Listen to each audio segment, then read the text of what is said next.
కుడుకా ఏంటి కేదార్నాథ్ యాత్ర చేయాలంటే వారం రోజులు పడుతుందా? అసలు ఎందుకో తెలియాలంటే ఈ వీడియో మొత్తం చూడండి, మీకే అర్థమవుతుంది.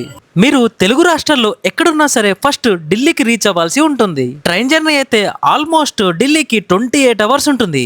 ఢిల్లీలో దిగిన తర్వాత అక్కడి నుంచి హరిద్వార్ లేదా రిషికేష్ గాని మనం వెళ్ళాలి. మీ దగ్గర ఆన్లైన్ ఈ పాస్ లేకపోతే ఈ ప్లేసెస్ లోనే ఆఫ్లైన్ ఈ పాస్ ఉంటుంది. ఈ హరిద్వార్ లేదా రిషికేష్ నుంచి సోన్ ప్రయాగ్ కి మళ్ళీ బస్ ఎక్కాలి. ఈ బస్ కానీ లేదా టెంపో వ్యాన్స్ ఉంటాయి. అక్కడి నుంచి సోన్ ప్రయాగ్ కి దాదాపు 7 నుంచి 8 గంటల టైం పడుతుంది. వెళ్ళేటప్పుడు వ్యూస్ బాగుంటాయి, కానీ సోన్ ప్రయాగ్ కి వచ్చే వరకు దాదాపు మీకు 2.5 రోజులు పడుతుంది. ఈ సోన్ ప్రయాగ్ లోనే మన రిజిస్ట్రేషన్ చెక్ చేస్తారు. రిజిస్ట్రేషన్ చెక్ చేసిన తర్వాత మనం గౌరీకుండ్కి బయలుదేరాలి. ఈ రోడ్డు చాలా టఫ్ గా ఉంటుంది, అప్పుడప్పుడు చాలా హెవీ ట్రాఫిక్ కూడా అవుతుంది. అలా గౌరీకుండ్కి వెళ్ళిన తర్వాత మన ట్రెక్కింగ్ అనేది ఇక్కడ నుంచి స్టార్ట్ అవుతుంది. పైకి ఎక్కడానికి దాదాపు 15 నుంచి 16 కిలోమీటర్లు ఉంటుంది. దాదాపు ట్రెక్కింగ్ కి 12 గంటలు అవుతుంది. పైకి ఎక్కుతున్న కొద్ది చలి ఎక్కువ అవుతుంది. మీరు ఒకవేళ ఆగాలంటే ఇక్కడ టెంట్స్ కూడా ఉంటాయి, నైట్ పడుకోవచ్చు కూడా. పొద్దున్నే లేవగానే హిమాలయ పర్వతాలు కనిపిస్తాయి. ఆ పర్వతాల మధ్యలో హెలికాప్టర్లు వెళ్తాయి. చూసారా, ఇక్కడికే మీరు ఆలయం దగ్గరికి వచ్చేసరికి దాదాపు 4 నుంచి 4.5 రోజులు అవుతుంది.